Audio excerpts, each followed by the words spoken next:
চাকরিটা কতটুকু গুরুত্বপূর্ণ সেটা নিশ্চয়ই বুঝতে পেরেছেন। তো কপাল যেমন অনেক বড় জিনিস, তেমনি এই যে সিন্ডিকেট যারা যারা এই জাস্ট আনুষ্ঠানিকতার নামে এইসব চাকরি পরীক্ষাগুলো নেয়, সেটা সরকারি প্রতিষ্ঠানই হোক বা বেসরকারি অধিদপ্তর হোক বা সরকারি অধিদপ্তর, বেসরকারি অধিদপ্তর না সরি বেসরকারি প্রতিষ্ঠান হোক বা সরকারি কোনো অধিদপ্তর হোক, এই যে বিশেষ করে ধরেন খাদ্য, সমবায়, সমাজ কল্যাণ, রেল, বিদ্যুৎ, এই যে সেক্টরগুলোর পরীক্ষাগুলো হয় বুঝছেন, মানে এই পরীক্ষাগুলো যারা দেয় এবং যারা নেয়, এদের মধ্যে আসলে ডিল না হলে না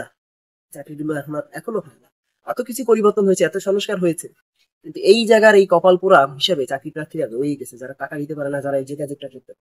বুঝতে পেরেছি। মানে আমি একটা মজার একটা কথা বলি, ওই ঘরে খেয়ে মানে খাদ্য রেলে করে, ঠিক আছে, ঘরে খেয়ে রেলে করে, সমাজে বসবাস করে ঘরে খেয়ে রেলে করে, বুঝতে পেরেছেন, আপনি বিদ্যুতের পরীক্ষা দিতে গিয়েছেন, এই যে যে কটা কথা বললেন সবই দিল্লি। এই যে একটা প্রবাদের মতো তৈরি করেছে, এগুলো মনে রাখেন, এগুলো অ্যাপ্লাই করার আগে একটু ভেবে চিন্তে